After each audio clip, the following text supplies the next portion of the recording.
சிம்ம ராசி கண்டகச்சனி அப்படின்னு பேருங்க. கணவன் மனைவி அப்படின்றது 7ஆம் இடம், பொதுமக்கள் 7ஆம் இடம். சிம்ம ராசி பொறுத்தளவுக்கு பார்த்தீங்கன்னா, பொதுமக்கள் சார்ந்த தொழில்ல யாருக்கு இருந்தாலும் பெரிய கெட்ட பேர்கள், அவமானங்கள், பிரச்சனைகள் இந்த 2 1/2 ஆண்டுகள் சந்திக்க வேண்டிய சூழ்நிலைகள் உண்டு. இருந்தாலும் கணவன் மனைவியில இருக்கிற பிரச்சனைகளை நீங்க விட்டு குடுத்து போனீங்கன்னா தான் வெற்றிகள் கிடைக்கும்.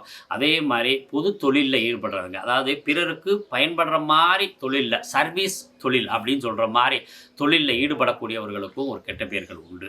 இருந்தாலும் அதிலிருந்து மீண்டு வருவதற்கு உங்களுக்கு காலகட்டம் இப்ப பிரச்சனைகள் இல்லாம இருக்கும். ஆனா மீண்டு வர்றதுக்கு காலகட்டம் ஒரு குறிப்பிட்ட காலகட்டம் 1 வருடமாவது கொஞ்சம் போராடி அதுக்கு பின்னாடி வெற்றி பெறக்கூடிய அமைப்புல இருக்கு.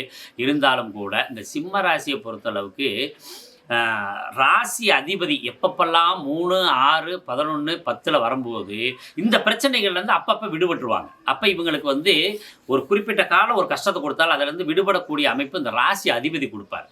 அந்த நன்மைகள் இருக்கிறதுனால நீங்கள் பெரிய லெவலில் வருத்தப்பட வேண்டிய விஷயம் இல்லை. இருந்தாலும் முன்னெச்சரிக்கையோடு இருந்தீங்கன்னா உங்களுக்கு வர்ற கெட்ட பேர்கள்லாம் கொஞ்சம் குறையும். பொதுமக்கள் சார்ந்த விஷயம், பார்ட்னர் சார்ந்த விஷயம், கூட்டாளிகள் சார்ந்த விஷயத்தில் எப்பொழுதுமே நீங்கள் கவனத்தோடு இருங்க.